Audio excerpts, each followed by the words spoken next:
back, and it is another exploring video. I am here in Aber, and you can probably guess because we covered it in a previous video, only briefly. We are going to the remains of the old Windsor site to have a real proper look at it. So while I head there, this is the brief history of the Windsor Colliery. The Windsor Colliery, located in the village of Abertridwr, South Wales. Two shafts were sunk in 1895 by the Windsor Colliery Company at the depth of 2,000 feet. The first coal was raised in 1902, and the shafts were connected underground to the Universal Colliery in St Gennes for ventilation purposes. In the 1920s, an economic downturn saw a huge drop in manpower from 2,500 to 860 in a 10-year period. This loss in money and production saw the Powell Duffering Company purchase the colliery in 1930.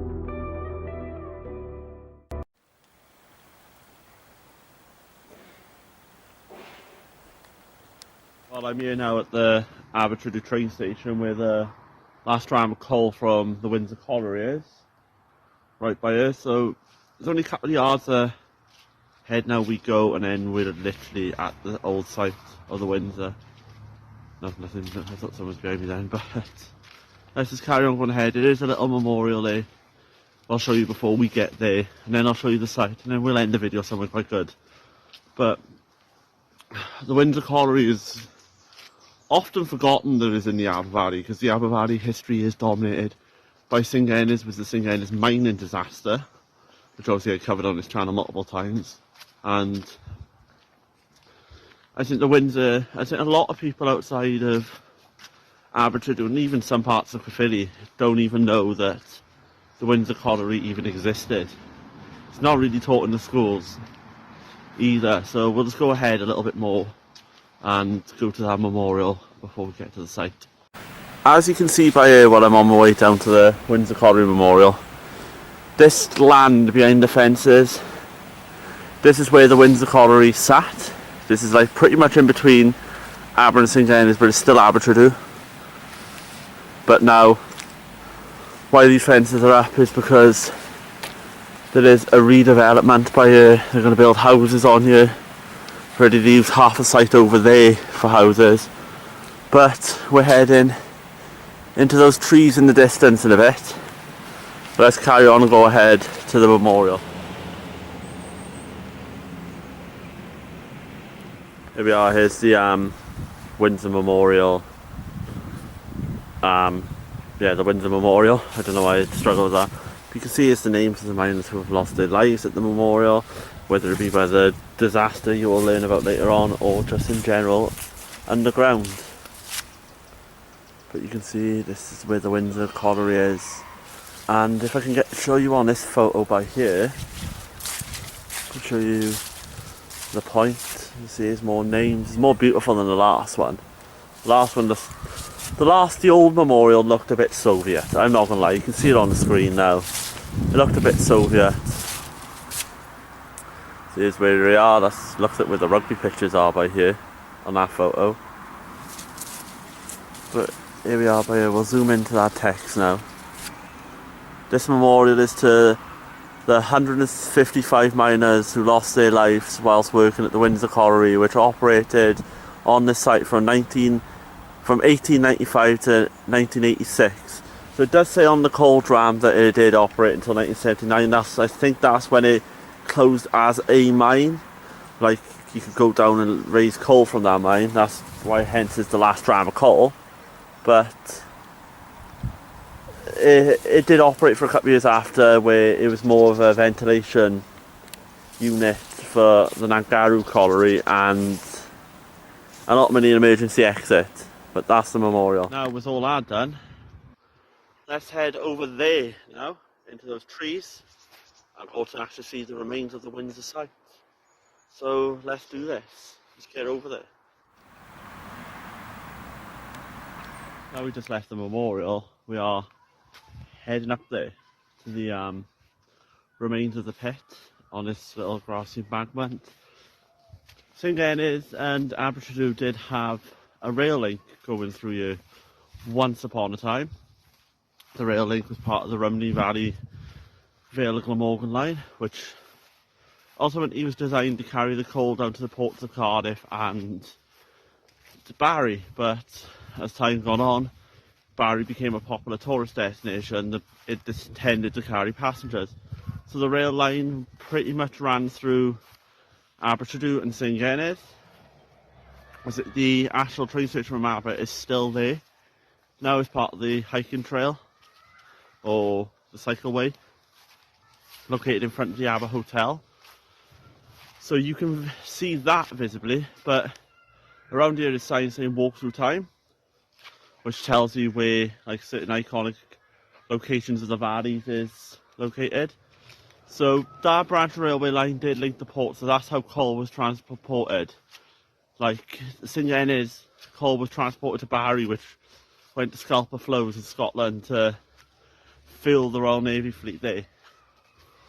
So while we head up here, we know St Ennis is most well known for the mining disasters in 1901 and 1913. But the Windsor had a few of his own, and while I head to the grassy embankment, this is the disasters of the Windsor Colliery. Disaster would strike at the Windsor. On the 1st of June 1902, a platform collapsed which tipped 9 miners into 25 feet of water. 3 managed to escape by using the debris to keep themselves afloat, but the other 6 men died drowning. Another disaster occurred on the 8th of April 1910 when haulier Thomas Isaac was suffocated due to a roof collapse, which was caused by a horse going overhead in a higher up shaft. Here we are. This is the grassy embankment, and through those trees is the first bit of ruins. Let's go and have a look at them now before I slip getting up here and probably getting stuck. Oh my god, this is painful. Right, I'll see you on the other side. Here we go. This is the first bit of ruins you see, and because it's very small, and judging by the photos I saw, I think this might be the old chimney stack. I mean, it is very small, and I got a feeling it could be. First bit of ruins you'll see is this wall, but it looks like a wall. See, that is divided room wise, so let's have a bit of a closer look of it.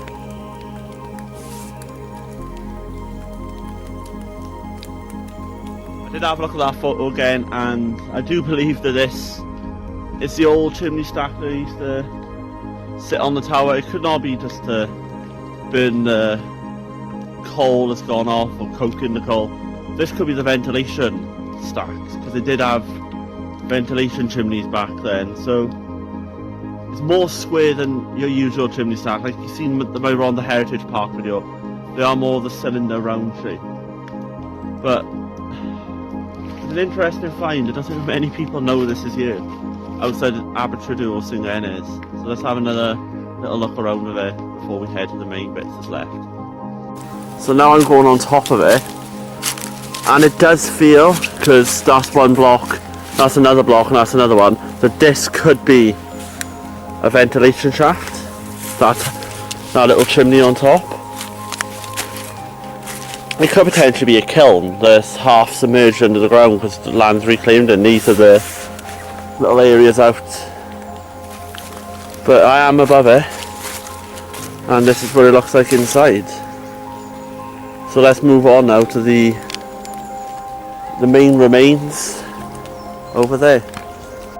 On the way back you do see a lot of these. A lot of brick foundation. Don't know what these are from, but clearly overlooking the colliery site is going to do with that. So let's head back over that barbed wire fence onto the embankment. I'll see you on the other side. Right, this is the grassy embankment I was telling you about. So let's carry on heading over, because I can't see it. Oh crap.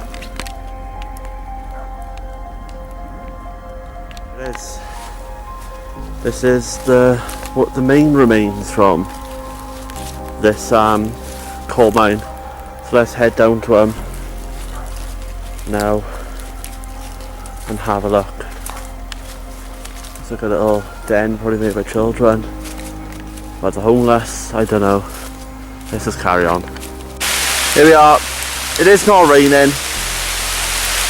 It's just a hailstorm. And it hurts, so not gonna lie. But we'll have a look at this now by here. Because this is what I suspect from based off photos and what I've been told. This by here is the wall leading into the engine house, which is under here. If you have a look at the wall, you can see that this is just a walkway. So one of the upcasts would be down here, down that hill. We'll climb down here very soon. The hail is hitting my hand. But we're going to walk down here now and have a more of a look at the rest of it. It is now raining, so I'm going to try and take some cover before we have a look at the rest of it, because there's a big puddle down there, as you can see. I got to get through that, so let's take cover for time being to get out of it. Right now you can see the wall has become a little bit less of an outdoor wall, because this is an indoor wall. I can't believe I'm saying this in a video, but you can see the shape of the building based off where we are and where the land in trenches. This is the engine house by here. All this by here is the inside of the engine house. So what I'm guessing, this is where the mechanism could have been for the colliery, which powered the wheel. We'll go down and have a look, because you can go down there. So you can see the shape of this wall, even in those trees there, that this is we're inside of a building. This would have been the winding house, the engine house, whatever this colliery called it, but we will carry on. So you can see that the outside foundations to the wall by here, and there's a little feline friend. But we carry on. We're going to head down here before we head back through the engine house, because I pointed out in my hiking video it's a bit unusual and you think this is more of a colliery building because it's paved. It's paved by here. Why would it be paved in the middle of a woodland banking? We head down here to have a look, see if there's any more stuff down here, have a better look. The rain has passed thankfully, so we'll carry on. It is one thing I do want to look for while we're in this bit. The wall does continue behind those trees. It does. We'll try and get up to them as close as possible. I think a lot of them are nettles, so I don't want to really get stung. But again, there's paved flooring by here, and also it looks like a little bit of ground foundations. So this could lead into a building. This could lead into a pathway down to where I want to go as well. But with the paved flooring, we're going to look for tramways. If they have tramways here, we can kind of figure out this could be another outside entrance into the engine room's winding house, or potentially a little yard where the coal was brought up. So we'll continue to have a look. See, this is the paved ground. You can see the grass is really weird how it grows by here. It's almost like in a vertical line. Because I'm guessing under here, because it's a bit solid, there's more foundation work. You can see that there's a paving by here and it all leads down to there. So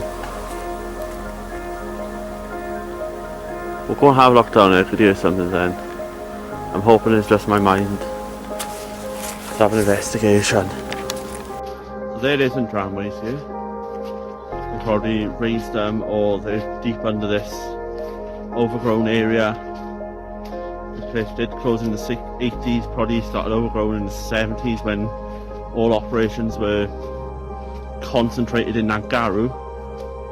but that's what we'll get to later on, the NCB years of the colliery when it was nationalised by the National Coal Board. So now we're going to head down to have a look at it from the front view before we head back into the main part of Aber, to the place we're going to finish this video anyway. And through here is more remains of a building foundation. This could just be farm buildings by here, but again, there was two shafts up here and they both would have needed two houses. I guess this is where the homeless stay, but it's a bit flooded, but you can see by here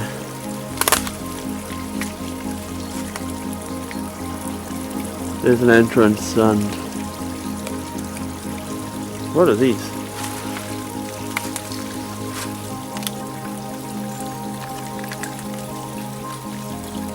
That's pretty cool, but let's head back so whoever's here I can get out of their way for them at least. But we'll head back to the main site and go down that wall. Wish me luck, because I feel like I'm going to fall walking down here.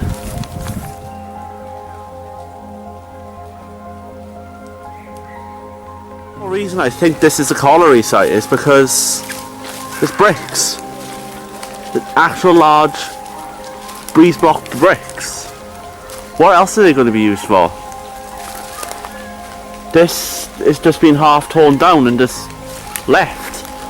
Right, we're coming up to where I want to go now. You've seen this in the hiking video, but let's have a better look at it. This does feel like an old Jack Osborne, or that's obviously my old name.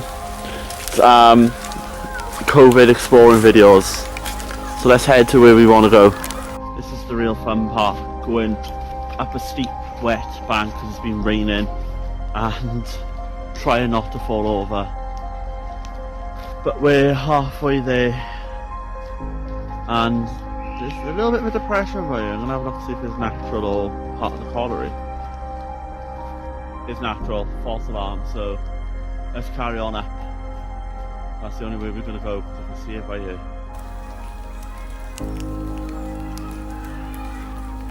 Right, this is where I want to show you. Like I said on my previous video, this is why I think it's the engine house, because the way the wall ends by there and starts into a new building, so it's a joiner wall. And like I said, judging by the way the land dips, this is I think where the wheel was controlled here at the Windsor. Let's have a closer look at it. There's some steel beams by here as well, I didn't notice. Let's have a look. There's a nice little steel beam, which it don't make sense why it's here, but it's here. So this is the main wall of the Windsor Colliery. You can see that's corroding, that's going to fall off. Put a stingy branch stuck to me. Let's get up one. See, it's good stonework for the time.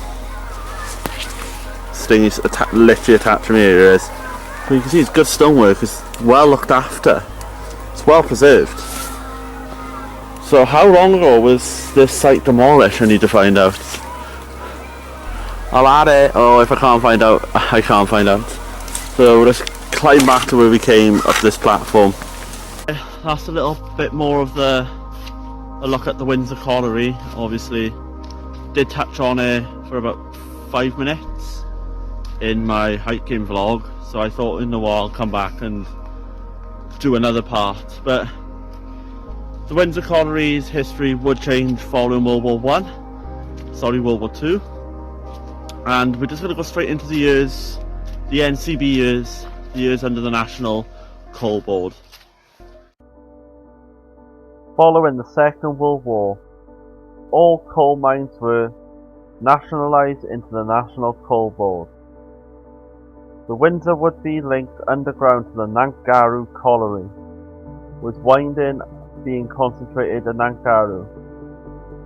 Sadly, the joint colliery would close in November 1986. Now, the original site is gone, minus a few ruins. Now, a housing estate is being planned within this original site, which groundwork has already been made.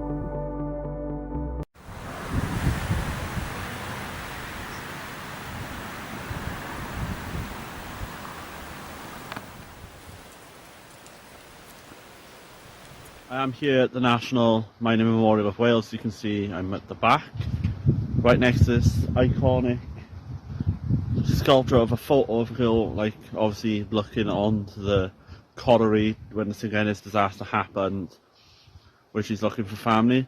So I want to end the video here because it has got a little, as well as it being the St Gennis Memorial, which if you haven't seen any of my documentaries and you want context of why this is the National Mining Memorial site in a village in Caerphilly, is in October 1913 a disaster happened where a methane explosion killed 439 miners. Then later on one rescue worker would sadly pass away underground as well. It was Britain's worst mining disaster. So the reason why this is here is because of that. Obviously you've seen the woman behind me, and then we'll walk over now. You saw at the start of this clip that there is a miner and a rescue worker statue, which is brilliant. I remember when this opened I was in school, and my school made the news because we literally had 439 written out in all the boys dressed up as miners, and the girls used to surround me making like almost a border. It's quite cool. Photos on screen now, but obviously this is the Windsor Colliery video, and by here is like a little pathway. It's like the miners, it's like the walk of disaster, so it has all the famous disasters in Wales. So say like the Crestford disaster, the Universal disaster where we are now, and of course Six Bells, and of course Windsor Colliery is here. So let's have a look at the Windsor Colliery stone. Here is the stone that I want to show you. Give it a bit of a zoom. You can see it got the 3rd of June, where the disaster happened in 1902, and the 6 fatalities. And they're showing a folding saw, possibly one of the things that was lost in collapse where the guys drowned. But this is it. This is where I want to show you at the National Mining Memorial of Wales. Suitable I end the video by here in front of this statue, because like I said, it's the National Mining Memorial of Wales. If you did enjoy the video, guys, and you haven't seen any of the coal mining stuff or my St Gennis documentaries, they are on the channel. There's only like 60 odd videos I've uploaded, so they're quite easy to find. So if you want to check them out, just check them out, learn a little bit more. And if you haven't saw the hiking video where this Windsor Colliery idea come from, check that out. It was the previous video, so it should be on the end screen. I did promise in that video as well, because that video was a little bit of a chat about the channel and about the future of the channel. So if you want to know what's happening next year and just before Christmas, by all means, because in that video I did promise 2 exploring videos before Christmas, before the Mercer Rising documentary, and this is one of them now. It was meant to be something else, but this is one of them, and the one I'm definitely going to do will be coming early December possibly, I don't know. But if you are interested in what I've just said, the Mercer Rising documentary, that is coming out on Christmas Day, so for any notifications to press the subscribe button, turn on the notification bell, and any uploads or scheduled uploads will come through to you, because that will be scheduled on a countdown. And if you did like the video, give it a thumbs up. If any of you guys got anything like you can factually correct me on today, by all means just put it in the comments. Anything is welcome, and I'll see you next time, when it could be I'll be in Barry looking at the ruins of the coastal line. Did I say that right? I don't know.